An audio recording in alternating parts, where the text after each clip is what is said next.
पहला 5 नबी जकर्या का ग्रंथ, अध्याय 2 पद संख्याएं 10 से 13। हे सियोन की पुत्री, आनंद मना, मैं आ रहा हूँ।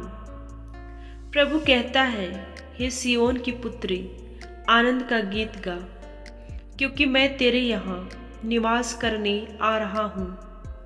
उस दिन बहुत से राष्ट्र प्रभु के पास आ जाएंगे, वे उसकी प्रजा बनेंगे, किंतु वह तेरे यहाँ निवास करेगा।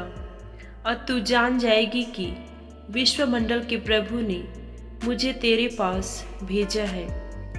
तब प्रभु पुण्य भूमि में यूदा को फिर अपनी प्रजा बनाएगा और यरूशलेम को फिर अपनाएगा। समस्त मानव जाति प्रभु के सामने मौन रहे। वह जाग कर अपने पवित्र निवास से आ रहा है। प्रभु की वाणी।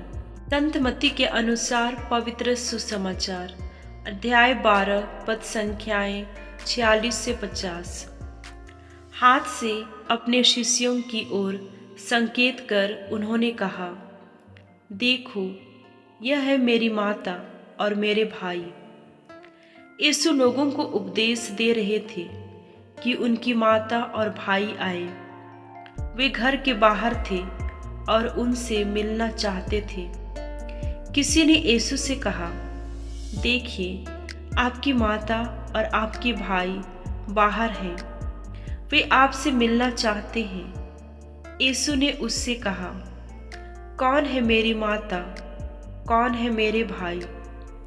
और हाथ से अपने शिष्यों की ओर संकेत कर उन्होंने कहा, देखो, यह है मेरी माता और मेरे भाई।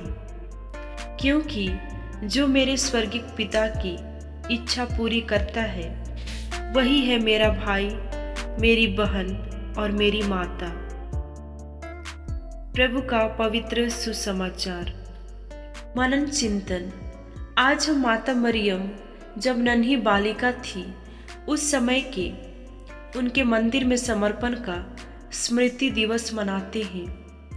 हम जानते हैं कि माता मरियम को जन्म से पहले ही ईश्वर ने अपनी योजना के लिए चुन लिया था।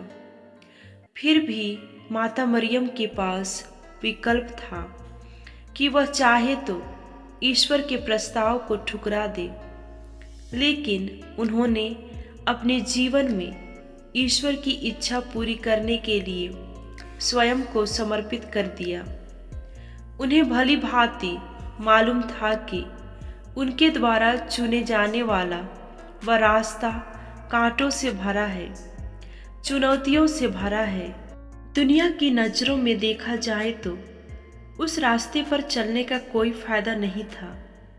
उसमें सिर्फ आंसू मिलने वाले थे।